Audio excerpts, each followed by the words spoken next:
अब आप 32 देखिए, ठीक है। ये 32 नंबर जो क्वेश्चन कह रहा है कि एक पासे को फलकों की संख्याएं है ना 1 2 2 3 3 6 ऐसे लिखी गई हैं, ठीक है। एक लिखा है 2 2 3 3 6 लिखा है, ये पासे के फलकों पर लिखी गई है।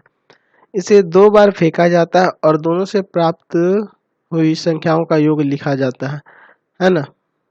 दोनों बार फेंके जाने के बाद प्राप्त योग के कुल संभावित मान निम्नलिखित सारणी में दिए गए हैं। इन सारणी को पूरा करना है, जो खाली है ना उसको भरना है। तो पहले देखिए इस सारणी को आप ठीक कर लीजिएगा। यहाँ 1 2 2 2 3 3 3 6 है ना ये वाला, उसी तरह यहाँ भी लिखना होगा। एक यहाँ पे आपका गलत दिया था, इन 3 जगह पे हम सुधार कर दिए हैं, ठीक है। आपका यही होना चाहिए था 1 2 2 3 3 6। आपको करना क्या है, जो बचा हुआ है उसको जोड़ करके पूरा करना है। 2 और 1 क्या होगा यहाँ 3 होगा, 2 2 क्या होगा यहाँ 4 होगा, ठीक है। 2 और 3 क्या होगा यहाँ 5 होगा, ठीक है। 2 और 6 कितना होगा 8 हो जाएगा, समझ रहे हैं ना। चलिए 3 और 1 4, 3 2 5, 3 2 5, 3 3 6, 3 3 6, 6 3 9।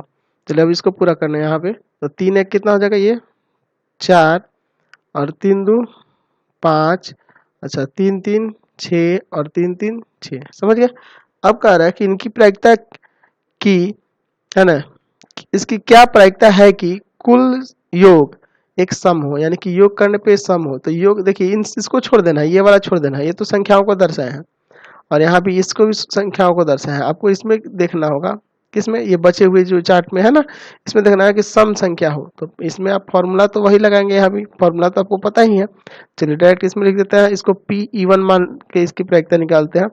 तो सम संख्या कहाँ प्राप्त हो रही है, 1 जगह 2 जगह 3 जगह 4 5 6 7 8। देखिए ये छूट गया है आपका, 2 2 4 होगा यहाँ पे, 2 और 2 4 होगा। फिर से गिनिए यहाँ पे 1 2 3 4 5 6 7 8 9 10 11 12 13 14 15 16 17 18, ये टोटल 18 हो रही है।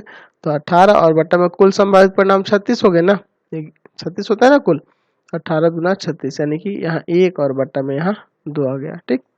दूसरा क्वेश्चन कह रहा कि 6 है, क्या होना चाहिए योग 6 होने। तो 6 देखिए कहाँ आया है, इसमें नहीं आया है, इसमें नहीं आया है, इसमें नहीं आया है। 1 2 3 4 4 जगह आया है। तो Pe2 बराबर हो जाएगा 4 और बट्टा में 36, सॉरी 4 बट्टा में 36, समझ रहे ना।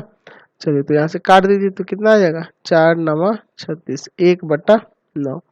तीसरा देखिए, तीसरा कम से कम 6, यानी कम से कम 6 है, 6 से अधिक भी हो सकता है, यानी 7 भी हो सकता है, 8 भी हो सकता है, 9 भी हो सकता है, जो भी हो बस क्या होना चाहिए कम से कम 6 होना चाहिए। तो देखिए इसमें 6 से अधिक देखिए 1 2